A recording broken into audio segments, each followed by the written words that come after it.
দেশ যেন চরমপন্থা ও মৌলবাদের অভয়ারণ্য হতে না পারে সেটাই বিএনপির প্রত্যাশা ও লক্ষ্য বলেছেন দলের ভারপ্রাপ্ত চেয়ারম্যান তারেক রহমান। পতিত পলাতক স্বৈরাচারী পুনর্জাগরণ প্রতিহত করতে বিএনপি প্রতিজ্ঞাবদ্ধ উল্লেখ করে অবাধ ও সুষ্ঠু নির্বাচনের জন্য সবাইকে ঐক্যবদ্ধ থাকতে আহ্বান জানান তিনি। হাসনাইন তানভীরের রিপোর্ট। জাতীয় কবিতা পরিষদের উদ্যোগে গণতন্ত্র উত্তরণে কবি সাহিত্যিকদের ভূমিকা ও করণীয় শীর্ষক এই মতবিনিময় সভার আয়োজন করা হয় জাতীয় প্রেস ক্লাবে। সভায় দেশ পুনর্গঠনে বিভিন্ন পরামর্শ তুলে ধরার পাশাপাশি 11 দফা দাবি তুলে ধরেন। ফ্যাসিবাদী রাষ্ট্র কাঠামো ভেঙে গণতান্ত্রিক প্রতিষ্ঠানগুলোর পুনর্গঠন ও আইনের শাসন নিশ্চিত করা।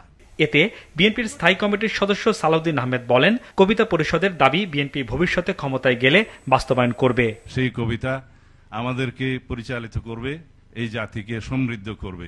প্রধান অতিথি হিসেবে ভার্চুয়ালি যুক্ত হয়ে বিএনপির ভারপ্রাপ্ত চেয়ারম্যান তারেক রহমান বলেন, মুক্তিযুদ্ধের সময় কবিতা ছিল মুক্তিযোদ্ধাদের প্রেরণা। বলেন, পতিত পলাতক স্বৈরাচার পুনর্জাগরণ প্রতিহত করতে তারা প্রতিজ্ঞাবদ্ধ। কিছুদিন আগে বিতাড়িত করেছে সেই স্বৈরাচারের পুনর্জাগরণ প্রতিহত করতে আমরা প্রতিজ্ঞাবদ্ধ আপনাদেরই মতো, যে এই দেশকে কোনো চরমপন্থা বা মৌলবাদের অভয়ারণ্য যেন কোনোদিন পরিণত হতে না পারে, সেটিও কিন্তু আমাদের প্রত্যাশা, সেটিও আমাদের লক্ষ্য। বিএনপির ভারপ্রাপ্ত চেয়ারম্যান আরো বলেন, দেশের জবাবদিহিতা নিশ্চিত করতে চাইলে ভোটাধিকার নিশ্চিত করতে হবে।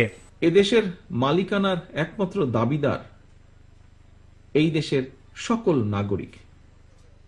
এই সত্যটাকে যদি আমরা প্রতিষ্ঠিত করতে চাই তাহলে মানুষের ভোটাধিকারের প্রশ্নে গণতন্ত্র প্রতিষ্ঠার জন্য বাক স্বাধীনতার পক্ষে একটা অবাধ নির্বাচনের পক্ষে আমাদের সকলকে ঐক্যবদ্ধ হতে হবে। অর্থাৎ একটি অ্যাকাউন্টেবল অবস্থা দেশে তৈরি করা একান্তই প্রয়োজন।